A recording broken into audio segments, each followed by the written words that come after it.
Happy Sunday night and welcome to Road Less Traveled, number 38. Here with Bryan and our very special guest, the former hardcore champion, uh, professional wrestler Robert Scott. If you want to catch Robert, you can catch him in Ohio, wrestling with the Entertainment Wrestling Alliance, or you could check him out at the Rubber City Wrestling in Ohio as well, where he wrestles under the name Devin Douglas and Officer Scott. So we are Oh, very I excited. manage Devin Douglas. I'm Officer Scott. Okay. Yeah, I was I wondering manage about that. him. I was wondering So, about that picture. Okay. Awesome. yes. All right. So we're excited to have you here tonight with us, Robert. Bryan, how you doing tonight? I'm tired like usual, but I'll get over it. Yeah, you'll be all right. I'm wearing my guitar that John Mockman, his wife, gave me. It says, how many guitars does a guitar player need? Just one more. Just one more. I'm wearing my other favorite Christian wrestler T-shirt, Elias. Or now I guess he's wrestling under Elijah. But All right. great guy. I'm gonna have so, what's that? I'm gonna be honest. I don't get into wrestling, but I think this is gonna be a fun one, and I'm not gonna be like a party pooper or anything. You can't not have fun when you're talking about wrestling. No, I appreciate what Robert's done, and it's gonna be fun hearing about it. But I personally am more like into the NFL as my main one, and then the NHL. So the Buccaneers and the Red Wings. All right, cool. So, Brian, you got some music to share with us tonight? Sure, after I just hurt Robert's feelings. Just kidding. Well, I'm a Red Wings fan now too, so All right. Does that balance it off then? I had to kind of walk away from the Sabres because that's just my opinion. Red Wings have such great history though with the Russian Five that they used to have and all the championships, and then they were in the playoffs for 25 straight years, and then all of a sudden I mean, that's basically almost my whole life previous. I mean, there's some people alive at the time that they knew the Red Wings in the playoffs, and that's all they ever knew. I mean, I have a hat and a jersey, and every year in the playoffs, that I always wear them. I thought it was like good luck, just joking. But anyway, right. let's get to music, and then we'll go back to sports, right, Robert? Right. So, a while back when they first got it, they sold out on this bootleg, and I'm like, oh, come on. But then Eli told me that if I went to this certain site that's in another country, and you could still get it. So I got it, and I think mine is I think they're numbered, aren't they? Yeah. I got number 108. And Saint was good before, okay? I'm not cutting that down. I never got into him because I was blinded by Striper or whatever. But with Eli Prinzen on here singing, I really like it. It still gives off like little Judas Priest vibes for me. So you guys like Saint? Yes. Yeah, I saw them a couple times at Immortal Fest, so they're Awesome. They're good. They're good. They're with you. I would agree, but I haven't had a chance to see them. Then the next one, of course, White Cross. Oh, yes. And I did pre-order, so I got the shirt that looks like that. Got 2 shirts that look like that. And, of course, when you pre-ordered, see, I've been watching too much of that TV show Monk. I got to make sure that it's straight. So it's autographed by all the band members. Oh, cool. And the cool thing is Rex Carroll, everybody knows him. He mixed 3 songs on our first album.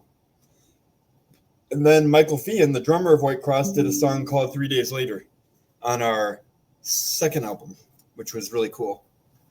And then, of course, I Can't Lie. And you can repeat this one when it's your turn, Robert. It's not a big deal.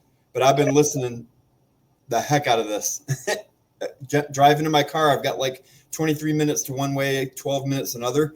And so I've got one of these in my car, and I'm just jamming it. And I want to encourage people to buy it. Bill from Rocks Records says we sold just about 50 of them. So we need more sold so we can keep on doing Rocks Records. You know what I'm saying? I mean, this is Raphael Traveris Grip did all the artwork from my concept drawings. And man, it's just, this is a really good album. And I'm not just saying that because it's ours, because I listen to it and I forget, sometimes I'm listening to it and I forget it's us. Probably because Dale's singing, you know what I mean? Then I gotta pinch myself and go, oh yeah, this is our 4th album and Dale's been on every one of them. Still amazes me. So those are my 3. All right, so I've got first up is German Pasquale. He's actually getting ready to drop another album like any day now. I think there's a single getting dropped either in the last week or coming up next week. If you like Narnia and you like that big European power metal, that's what German does. In fact, he filled in on the Narnia album a number of years ago, handled the vocals for the whole album. Amazing stuff, great vocals, great music, great content, lyrically excellent stuff. Is he through Rocks? I don't know. Me neither. He lives in Sweden because I tried to get him on the show, but we've got like a 7 or 8 hour time difference. So we're gonna have to try to maybe do an early afternoon show one weekend and get him on. This one here, Seventh Power, another one. This is a Bill Mention project. If you're familiar with the very distinct guitar work of Bill Mention, really hope he gets to Immortal one of these years. Really fantastic guy. And Robert Sweet on drums with this. So Robert's still working with him? I don't know if they've done anything new. Okay. But whatever he's done, mostly it's been with Robert Sweet. And then 7th Avenue. I love these guys. These are just straight up good, 80s style metal. Just really fun. And this one here is a concept album about end time stuff. So really cool. And I would recommend that highly to anybody. And I was going to share some news, but I'm going to wait till Robert shares his because the news will segue off of what Robert's sharing tonight. So okay. The first album I want to share is Fear Not. I got the original album, and then when I went to Immortal Fest the first time, I wasn't back into wrestling yet, but I heard the song Don't Want None, Come Get Some, and that really stuck with me, and became friends with the band, and became a fan, a friend, whatever, family. And back a couple years ago, I asked them if I could use that as my theme, and they're all about it. They loved it. So this is a great album, and with Don't Want None, Come Get Some, and then the other song, Carry Me, a wonderful song that helped me through some rough times. Second album I'm going to share is Weapons of God. It's their ammunition, almost like their greatest hit. And I can't say enough about Steve McGowan and the guys. Lost my mom July 25th last year, and the next day I went to Immortal Fest, and Steve, being like the big brother he is, he put his arm around me and he said, "You need anything, I'm here for you." So I can't say enough about these guys, and I know they got a new album coming out soon, so I can't wait. And last but not least, these guys you might have heard of. We are Resolute. Bryan knows my story, and I don't care if I get emotional or not. These guys came around me right before my dad passed away in June of 21, and they've been with me ever since. I've got all 4 albums, and every time I listen to a song, I'm so thankful and blessed to be a part of the War Army, I call it. And little known fact is, at my dad's funeral, I had read the lyrics for what would have been one of their up and coming albums, Only Human. It was Heaven, I believe, was the song, and Yep. I love that song, and I am so thankful to be a part of these guys. Can't say enough. So there we are. Well, on that note, I'm almost positive, Robert, it was on your post that I mentioned I was going to be getting We Are Resolute CDs for Christmas that year. and Bryan chimed in and was like, "Oh, hey, you like this band?" And I'm like, "Yeah, I think they're cool." And then I come to find out that he's the guy from the band, and then we just started chatting with each other and A little stuff. sneaky way of doing it, but it's all Yeah. right. And so we started like chatting on Messenger a lot, and then this kind of happened. So you're kind of like a matchmaker in a sense that you brought us together here, and That's yeah, awesome. it was your post that is the genesis of this show, actually. Oh wow. Wow. Yeah. So we're gonna give you a percentage of what we make, and we Oh. don't make any. We don't make anything, so that'll be. And I'm gonna just give it all back to you guys. Yeah, I'll give you 100% of whatever the show. It works. It works. News wise, Fear Not, you shared about them. They've got an EP that's on pre order right now. In fact, I just got a notification that mine is shipped. Super excited. Looking forward to getting that. Some new music from Fear Not. They'll be playing at Immortal this year, I think in August. And we will be having some of the guys from Fear Not on July 6th on the show.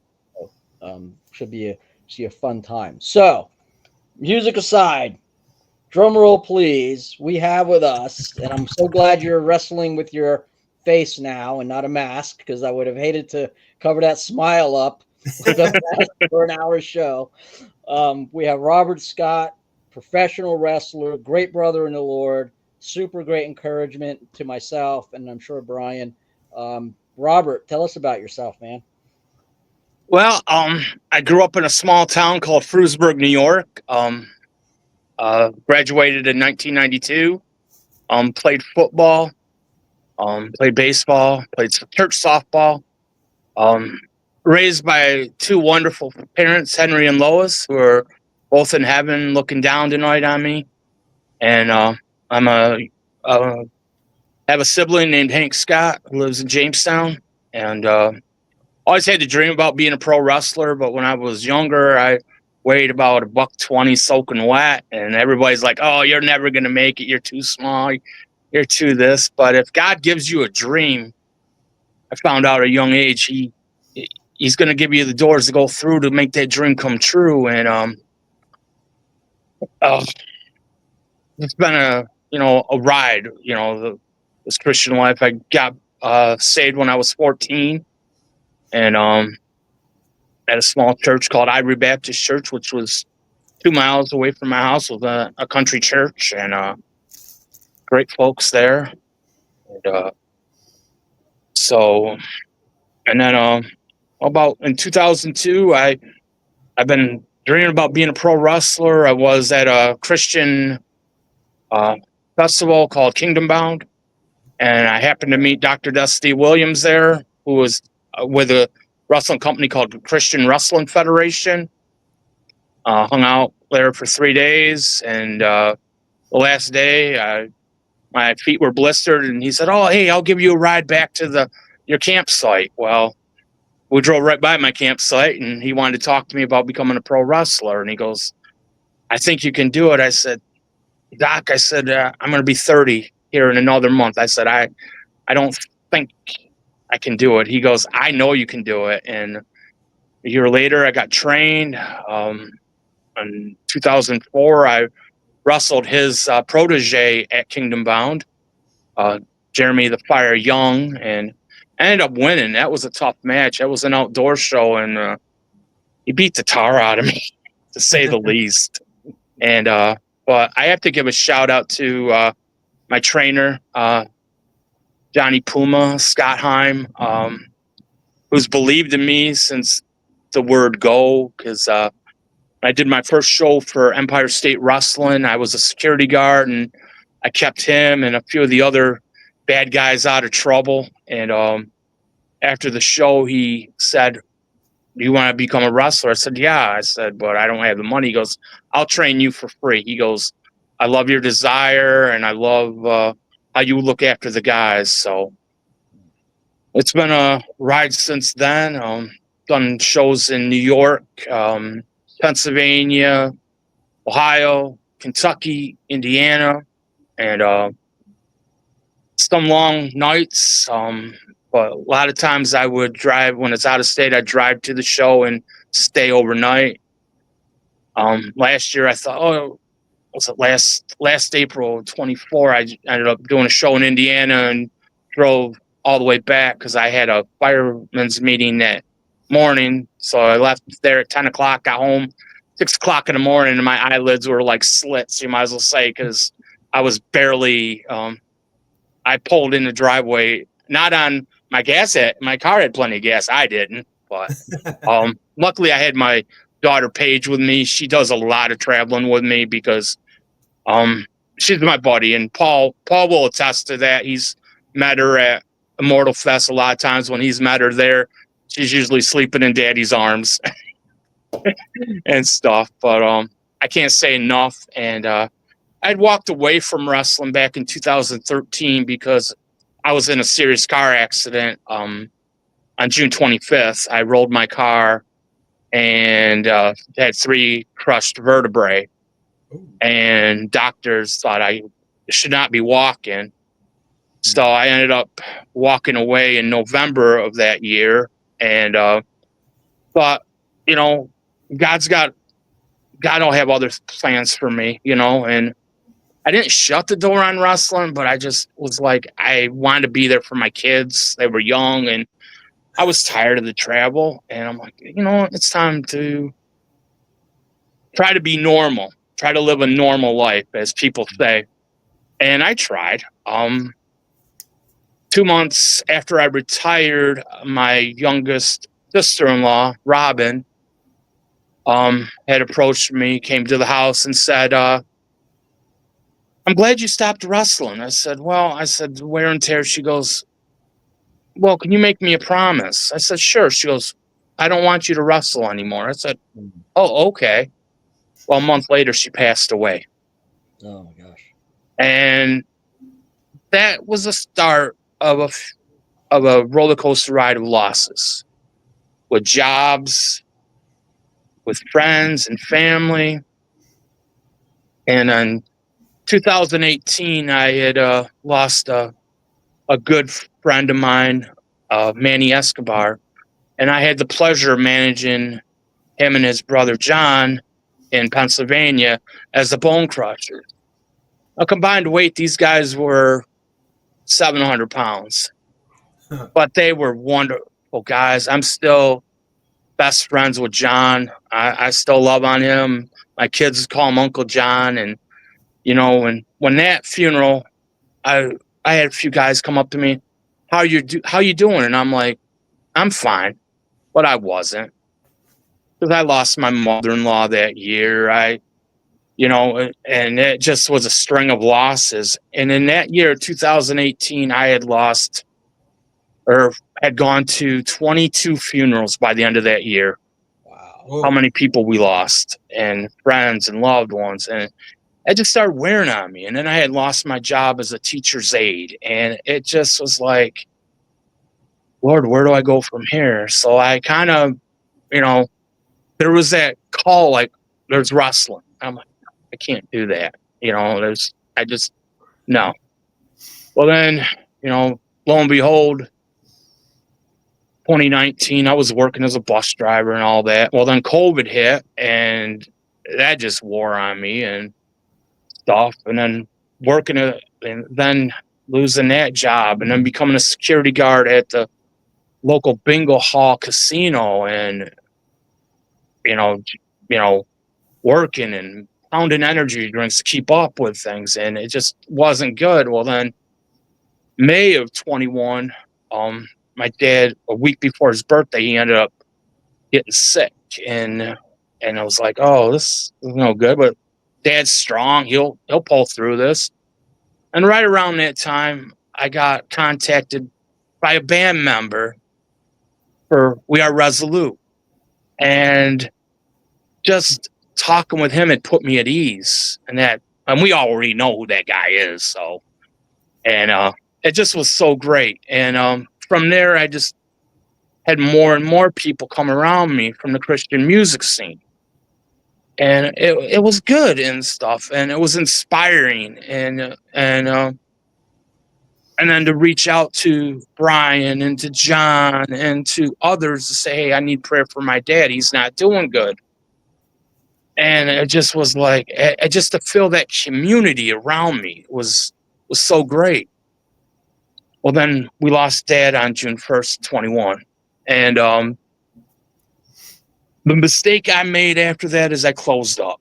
I didn't want anybody around me. People reached out and I'm like, just let me be, just let me deal with this. Cause that was the first hard loss I ever had. I never broke a bone in the ring or, knock on wood or anything like that. But I faced heartaches and that was the biggest heartache I faced. But, and I guess you could say I was going through the motions and all that. And little by little, I'd reach out to people. And then in 22, I got contacted by a guy, Dan Goho, who had something going down in Erie, Pennsylvania. And I said, I'll check it out. So Paige and I went there and saw this young guy training in the ring. And I'm like, I told Paige, I go, see that guy right there? She goes, yeah. I said, I could see myself managing him, if I ever got back into wrestling.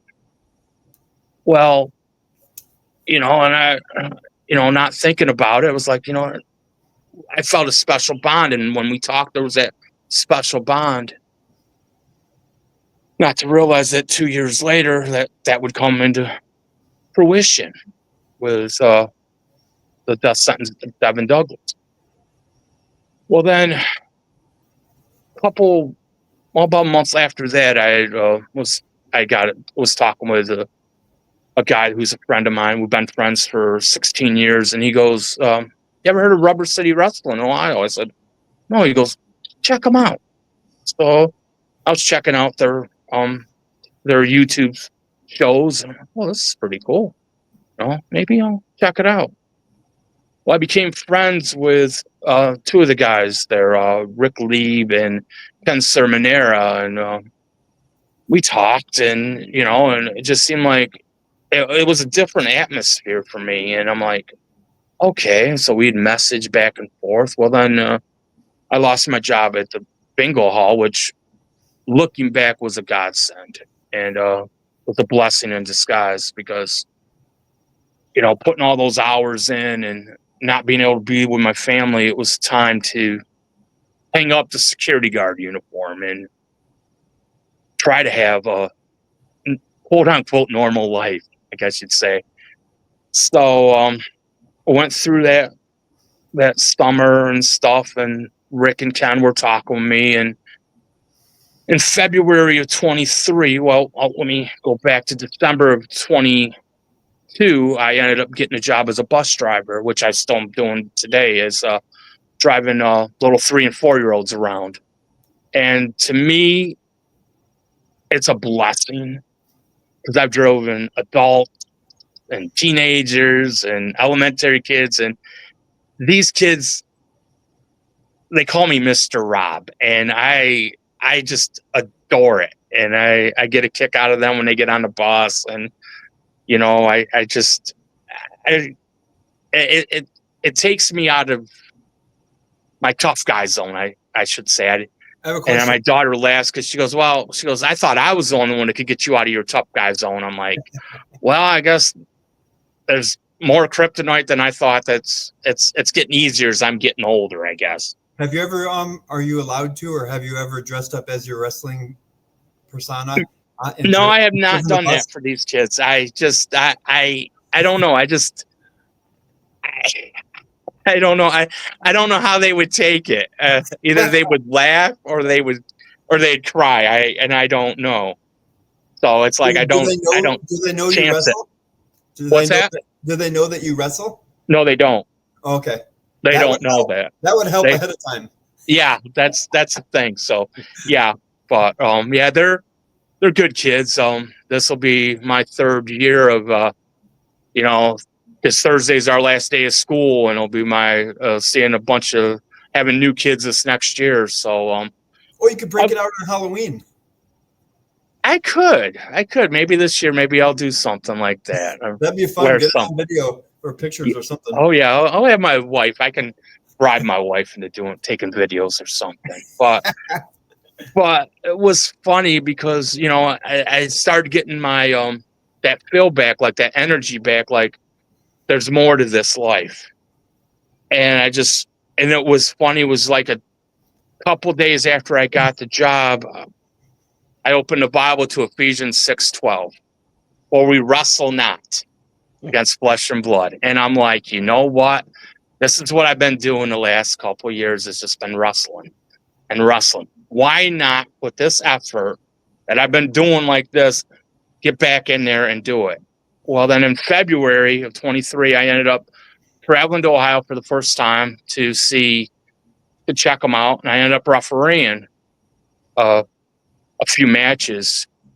And Rick comes up to me afterwards. He goes, I don't mind you refereeing. He goes, but there's something different about it. I go, what? He goes, have you wrestled before? I go, yeah. He goes, I want to get you back in the ring. I said, I don't know. Well, June of 23, 10 years to the date of I had my car accident, I stepped back in the ring in a battle royal.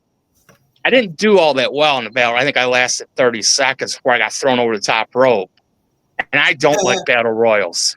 They're not my favorite things to do. But the following show, which was July 6th, I ended up being in another battle royal, and I ended up winning that one. And that was the first time I ever won a battle royal. And that was fun. So we ended up, I ended up doing a few things with RCW, and that's why I'm wearing this shirt proudly tonight, wearing it. And because they gave me my chance to live my dream again. But it's different this time because I'm able to mentor the younger guys and take a step back and be like, okay, guys, I see what you're doing. Let me help you there. Or having them come up to me and they call me like, almost like a chaplain. They come up to me and they'll be like, hey, sir, do you mind praying with me? Or can I talk to you? Or this and that. And it's a blessing. And I never thought I'd be in the role of a veteran, be doing this because, and I had so many veterans that I loved picking their brains when I was younger. And the feds that I were with, they would tell the veterans, oh, don't talk to the younger guys. Don't give them any ideas. Well, that's something I love about Rubber City Wrestling is that the veterans and the rookies and the youngsters, we're all in this together. We're all in this battle together. And that's something I'm blessed with. And so I was doing that. And then and last year, June of last year, I felt like I was spinning my tires and I'm like, I can't do this no more, and we were at a training and I had told, it was Rick Leave. I said, I can't do this. And he goes, you got to get out of your head. He goes, I don't know what's holding you back, but you got to get out of your head. And then my daughter said the same thing as we're traveling back from Ohio. And then we ended up going to watch the movie Inside Out 2. Well, as we're watching the movie and I'm watching it, all of a sudden I hear my daughter say, see, that's what you got to do. You got to get out of your head. And I'm like, what are you doing? We're watching a movie. This isn't about me. Those two movies are good. It makes you think about how your thought process was. Yes. Because our daughter has Asperger's. And so okay. we got the first movie while my wife was alive. She passed in March of 22. But that was really helpful for us as parents because we're like, hey, see that character, Lydia? See what she was saying? And you could use that as an example. So I thought that was a pretty decent movie. Yeah. Have you seen that, Paul? I don't think I have. You should watch them. It's called Inside Out. Yeah, I'll check them out. Yeah, they're really good. The emotions that's cartoon? Yeah. Yeah, I did see the first one. Yes. Hey, can you real quick do the comments? Comments? Sure. Yeah. So Rob's on. He says, hi, brothers and everyone. Hey, Rob. Hey, Rob. Hi, Rob. Leslie's with us tonight. She says, good evening. Glad to make another live. We're glad you're here. All right. And Leslie talking about you with the kids. Funny to see a tough wrestler being brought down by a second grader with a big heart. What a big heart. And Yeah. yeah. And like you said, it got your kryptonite, man. That's so cool. Yeah. And I love that. Yes. So I want to ask you this because it comes up all the time, and I'm sure it's more frustrating to you than anybody. Wrestling's fake. Can you talk about the difference between fake and scripted, please, to lay this to rest? Well, I'm going to put it this way. I've been doing this for 23 years. I've seen guys break their neck in the ring. I've seen a guy go totally unconscious, falling off the rope, heading to the outside, hitting his head on the concrete floor. I've seen guys nearly bleed to death into the ring. So stuff may be practiced, but in no shape or form will I ever admit that it's fake, because I've seen too many guys get hurt. I've seen it's not just the physical scars, it's the emotional scars, it's the mental scars that we go through living this lifestyle. You know, when you're trying to keep up with, on the road. I mean, I never had the chance to be in the territories, which I dreamt about when I was a youngster, going from town to town to town, but I've talked with those guys that were in those, and they had it rough. I mean, being on the road and being without your family for 300 days or 6 months or whatever, the scars, I mean, that last a lifetime. I mean, so I'll never. I get disgusted when people call, oh, that stuff's fake. I mean, I got a scar on my arm, on my arm from a trash can back from 2007. I mean, that scar's not fake. I want to change the question, because I've heard what you're saying, because my brother Kurt's big into that wrestling, and so is my brother Scott down in Florida and Georgia. But okay, instead, we know it's not fake because people get hurt for real and they train, and it's exhausting work. Is it scripted? The winners and losers? No. Okay. No. Because I think that's what people are really thinking when they use the word fake. Because I know it's not fake because people get hurt, like you said. But a lot of people think it's scripted. Like, what about the WWE? They might be. Okay. But what I do is on the independent scene. Okay. For us little companies, like we do, once a month or something, or maybe twice a month. What we do is not fake. What my company says, Rubber City is real professional wrestling, not that flippy stuff. Okay. Which is not the high flying stuff. We're ground and pound. We're there. We're giving the show. We're the athletes. We're not actors. We're athletes. The reason why I wanted to do that is because I am of the mindset that the is there a WOW or WEW or something like that? WWE, and then there's AEW.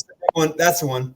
Those ones I think are scripted and they're for show and they're making all their billions. But then the real wrestlers, like the Olympics and college and you guys, they get the big pro ones like that, give you guys a bad name because people assume.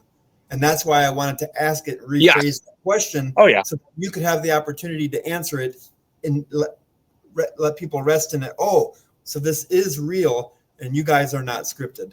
No, we're not scripted. Cool. That's awesome. Yeah. Coming from a non-wrestling fan. Yes. That makes me feel good about that.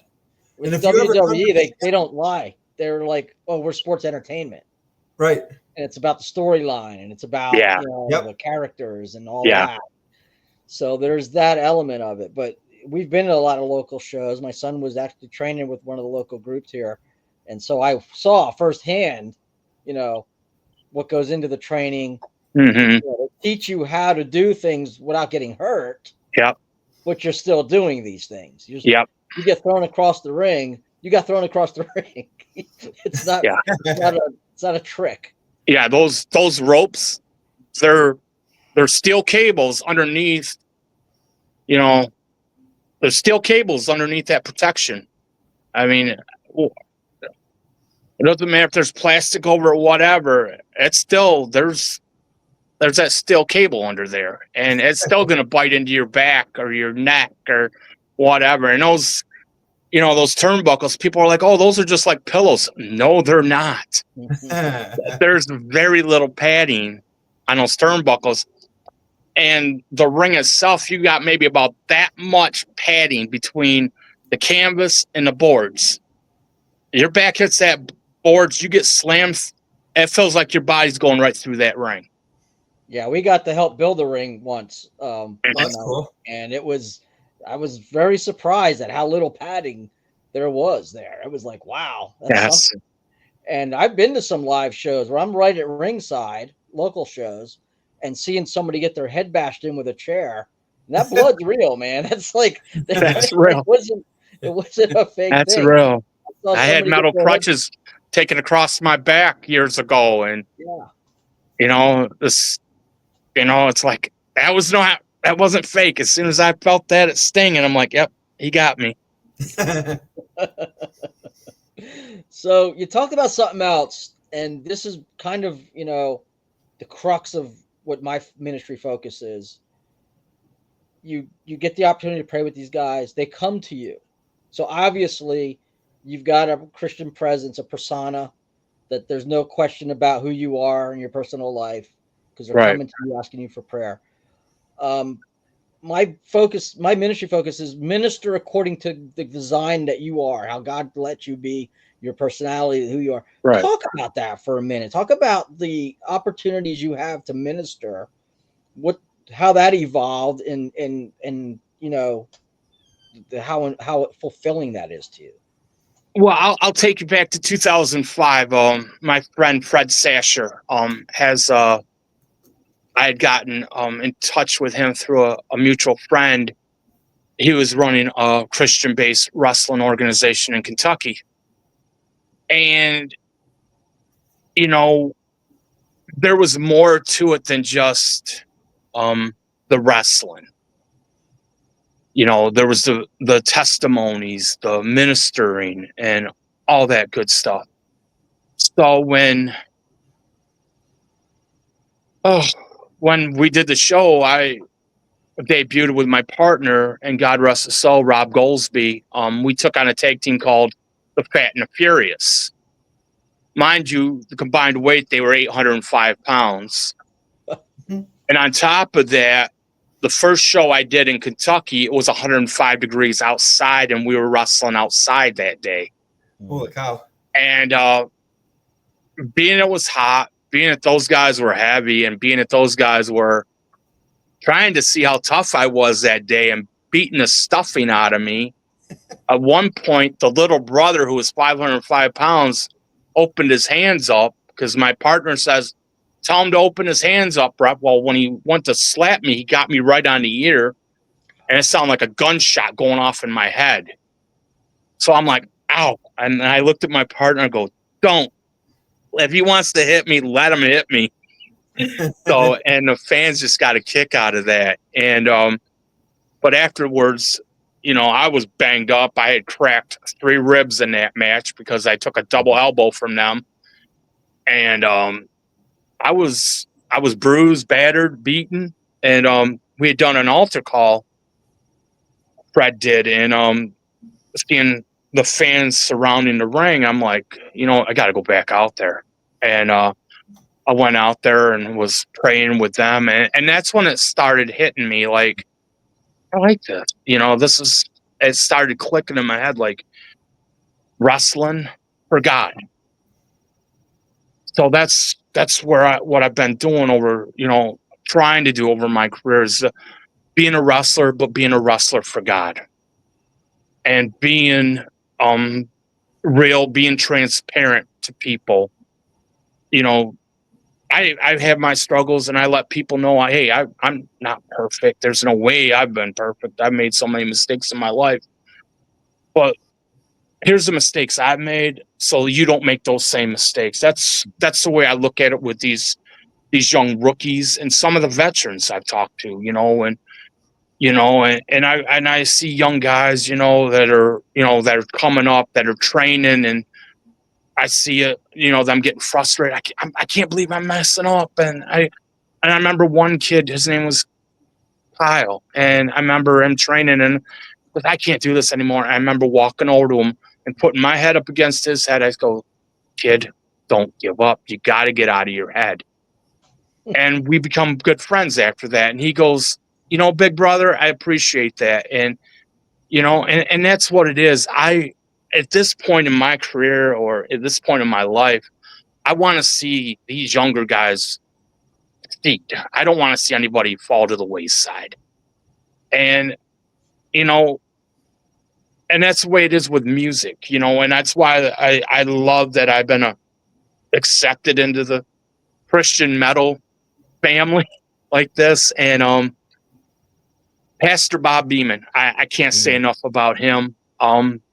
Paige and I fell in love with him the first time we met him, and it felt like,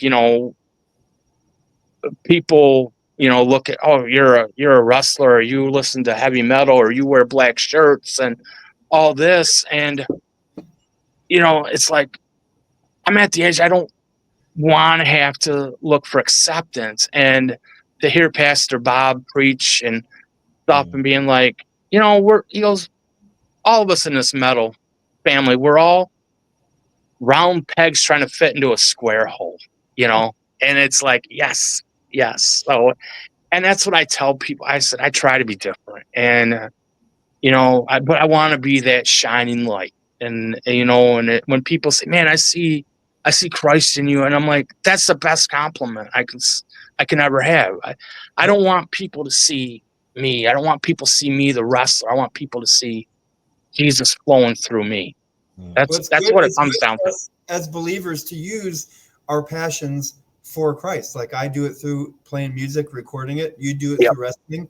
And then the funny thing is like before I became a musician, I was like you. I would share like White Cross and Striper and Guardian and all those. Hey, you got to listen to this and share it with non-believers. Now I'm in that little group, and I'm like, this is weird because I had a guy go fanboy on me over the phone one time. Yeah, I never had that before. So do you get like any fans that you autograph stuff at your wrestling matches? Oh yeah. I get stuff like that, and like I have like pictures of me when I wear my mask. I autograph pictures for that, and with Fear Not, I had the mask I wore, I had autographed that to them, and oh wow. so and then they ended up forgetting it at Immortal Fest, and I guess Ray Perry had to send it to them, and oh good, they got it. Okay. it just was funny because, and then Gary Hansen, the drummer for Fear Not, he cracks me up a lot of times and stuff. And it's like people will talk to me like at Immortal Fest, and he'll be like, "What are you talking to them for? You're our guy. They can get their own guy." And I'm like, "No, you can share me." Hey, so for wrestling, what you can share how tall and how much you weigh, because you're talking about the other guys' weight and stuff. So I'm 5'7". I'm 5'7" now. I was 5'8" probably when I first started, but I'm 5'7" now. I tell people, my daughter laughs because I'll be like, well, I'm 5'7.5" on warm days. But on cold days, I'm 5'7". But and I weigh about 230 pounds. okay. I've lost the second go around with wrestling. I've gotten smaller. When I first came back in 23, I was 260, and now I'm down to 235, 236, somewhere around there. Well, put that in perspective for people. I'm 5'11.5", and I weigh.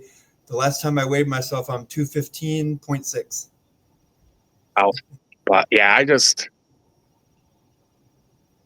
they say good things come in small packages, but I don't know. Sometimes I'm not sure. I've joked with people. They're like, "Oh, you're a giant midget." I go, "Yeah, but I'm not wrestling them guys because they're too fast for me."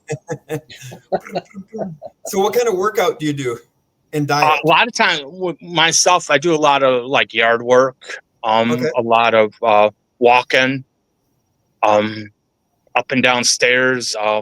When I get to some days, I walk to work, which is about 3 blocks from my house, and then I'll walk around the school parking lot and then get on the bus and get it started. But more or less, or walk around Walmart. And sometimes that's not cool, but you see a lot of freaky things, but we won't go there. But yeah, just don't go there at night in the middle of the night because that's never good. But like on rainy days, I don't mind walking around Walmart, do a couple laps in the super Walmarts. But So that's about it. You don't do any like push-ups, bench, any curls? Or anything like that? Sometimes I'll do a little bit of weight training, but not much. I don't know.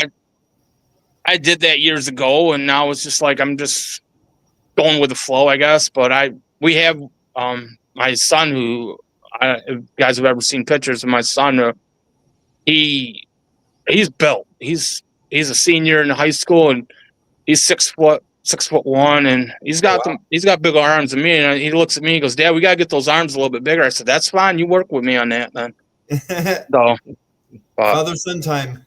yes, So you find that cardio is more important at this point than to me it is. It is. Yeah. It's and my thing is that at the age I am, I'm going to be 53 in August. So I got to learn to slow down in the ring. I sometimes I get in that ring and I just want to go full bore, but I got to learn to take a step back and let these young guys come to me sometimes. But Robert, that's I'm hard, dude. That's so hard. I played a lot of basketball in my 20s and 30s. And once I got older, I had to learn, instead of going out to them, like you just said, I had to take another angle and anticipate where they're going to go to play defense against them. Yeah, that's what it is. And that's what I've told some of these guys that are these young guys that want to do matches with me. I'm like, okay. And especially if they're bigger than me, I'm like, this will be great because they're going to be slow moving. That means I can be slow moving. But when they're lighter than I am, it's kind of hard because they're trying to move faster, and it's like, no, you got to slow down too. But hey, for not being a wrestler fan, I'm kind of holding on the conveation here. You're doing good, Brian. Yeah, you're doing good, there, man. No one would have. If you didn't out yourself, no one would have knew.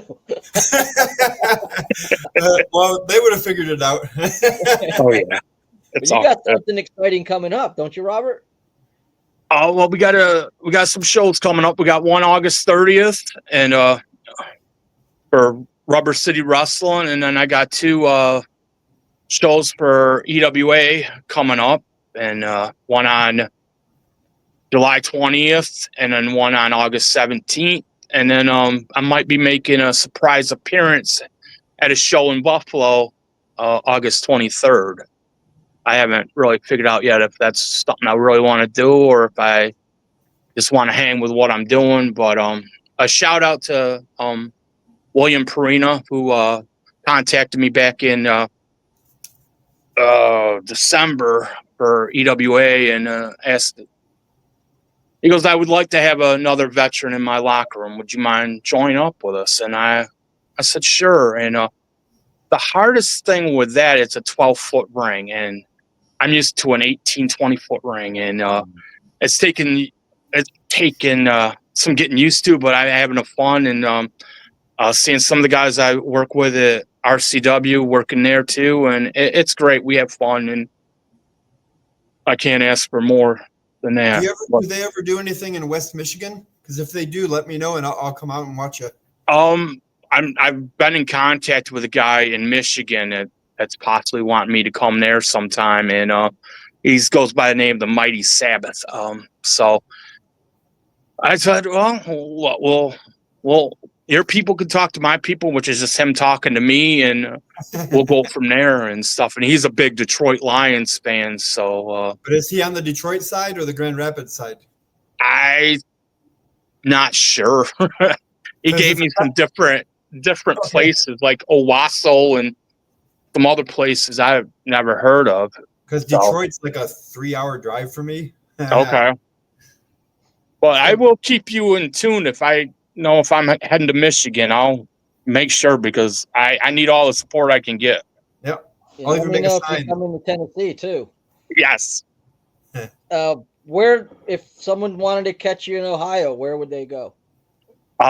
More or less the Akron Turner Club in Talmadge, Ohio.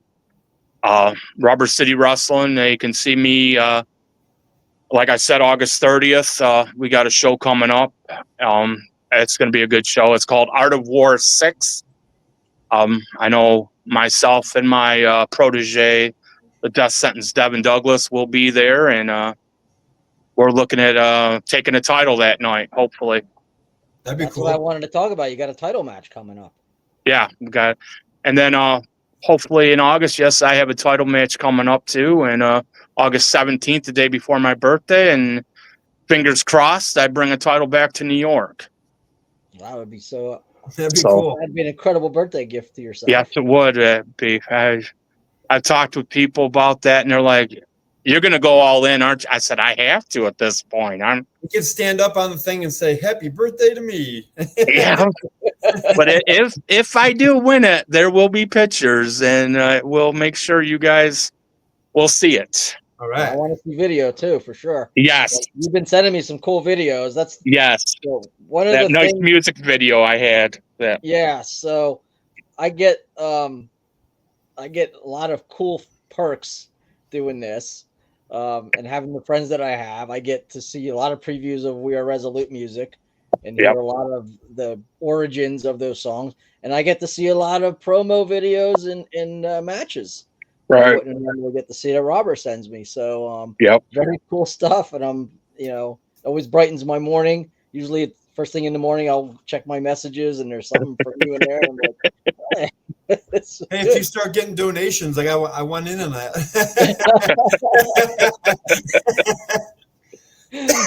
So yeah, it's been really cool. Yes. And we met at Immortal. You were hanging out with I think Dave Cruz. I think you were hanging out. Yeah, with. Dave Cruz. Psych's another one. That's another one of my buddies. I adore him. So yeah, and you recognized me from Facebook, and I don't know anybody that I don't Right. Yep. I remember. So it was really cool getting to meet you, and then getting a picture with you, and just getting to know you, man. It's been really, over the last couple of years. It's been really cool. It's been great, man. It's been real great. Both you guys, and what's great is for me with Bryan is like this is the first time we've been able to talk. I mean, we've done a lot of messaging back and forth over the years, but to be able to finally sit down and talk, this is a blessing. What are the two songs I sent you that weren't finished? Were Heaven, and I sent you the one Kingdom of Heaven, right? Were those the two? 3 days later. Oh, 3 days later. Okay. Yeah, 3 days later. Okay, and I love that album. That was one of my favorite albums. Oh, because Only Human. Yeah, because of what that meant to me. Of those songs. So, but I've loved all 4 albums. Well, I poured my heart into them, especially the last 2, because of the trials I've been going through. God giving me some songs that just blow my mind. Yeah, they're from Him, man. Oh, I agree. You're a living testimony of why John and I do this. So, we really appreciate you.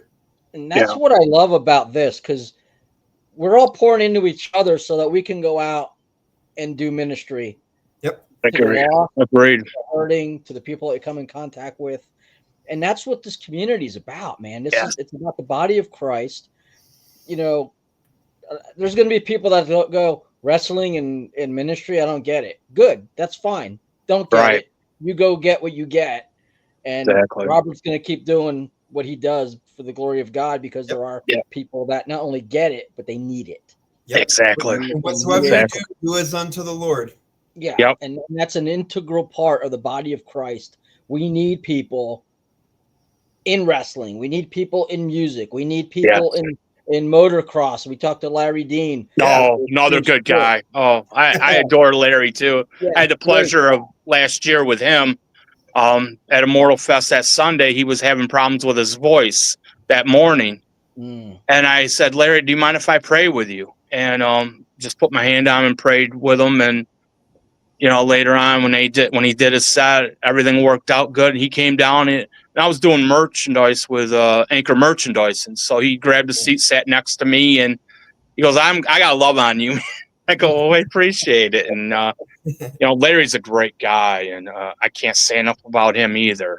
So is Anthony Gober from Anchor. Yes. Yeah. Yes. So it's just been a really awesome thing, just getting to meet everybody, because this is where we energize. Yes. This is where we refuel so we could go out and do the things that God's called us to do. And I love it. And look at the connection just between us three. It's just the way God works. It's uncanny. It shouldn't have happened. Right. But it's a God thing. Yep. Exactly. Yeah.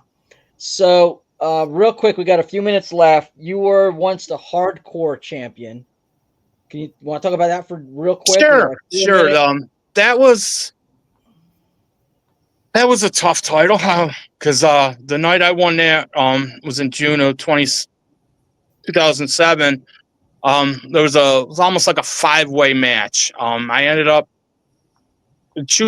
getting to be able to choose the title because the month before I won a fatal 5-way, and so I chose the hardcore title because I saw the list of guys that had held that belt. Guy like Mike McGee, guy like Glamorous Glenn Dillon, and the serial killer Eric Somerville. And I looked at these guys and I'm like, they're a breed of their own. They go out there and they pour their heart into what they're doing. So I ended up getting in that match, and it was pretty much capture the flag. So whoever had the title at the end of the time limit ended up winning the belt. And there was a lot of guys getting beat up in that match, and I faced a couple of my former tag team partners in that match, and we didn't hold back, put it that way. And it was great. When I won that belt, at first it felt good to finally have something, but then I was like, there's more. There's got to be something more than just this belt, and as proud as I was holding that championship, I wanted something more. And no matter how hard I was going to work, that company was not going to let me go any further than that. So the following show, I think was in August, I defended the belt against the former champion, and it worked out. Well, then October, I was supposed to face another guy. Well, it didn't pan out. So I ended up facing a youngster and all that stuff. And it was a good match, but it wasn't it was hard because this guy was young, and he was young in the business, and it worked out, but it was hard. Well, I had my parents there, and I ended up saying, okay, the show was over. I said, okay, I'm going to take my parents back home, which was like a 2-hour ride from Buffalo. And the next day, the promoter calls and says, listen, I could have used you after the show last night. You put your family before mine. You're going to have to relinquish that title at the next show. Wow. And which was in December. And I'm like, fine. And I pretty much put up the fight I had with the former champion, and he ended up beating me. And I mean, I had a few goose eggs on the side of my head, swollen eye, bruised ribs, and I was like, okay. But what good came out of that was the end of that month of 2007. I got a call at my aunt's house on Christmas Day about a little boy that was going to be going up for adoption. Well, about 9 months later, we adopted that young boy, and he became my son, Sheldon. So I stepped out of hardcore at that point because I had him. I wanted something more. And I remember, like I said, after winning that title, I knew that I wanted something more. But at that point, I didn't know what it was. but it was a child. And 2 years later, we had Paige. We adopted Paige. So all glory to God. He knew how to supply my needs with those 2 kids. My wife and I love adopted that. too, so that was a blessing. Yes. Yeah. You put your family first. It felt like you were being punished. One of my favorite sayings, no good deed goes unpunished. And God used that as the test Yep. to say that belt is nothing. This. Yep. Fatherhood. Yep. That's something. Yep. So, man, that's so inspiring. That was the greatest title I could ever wear, was Dad.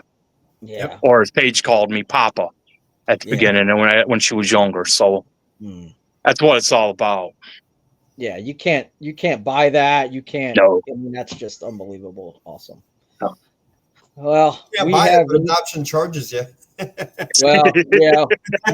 Right, My Robert? daughter's adopted, and yeah, it's not cheap, and it's Yeah. one of the things that, unfortunately, they don't make it easy to do. But it's a wonderful thing.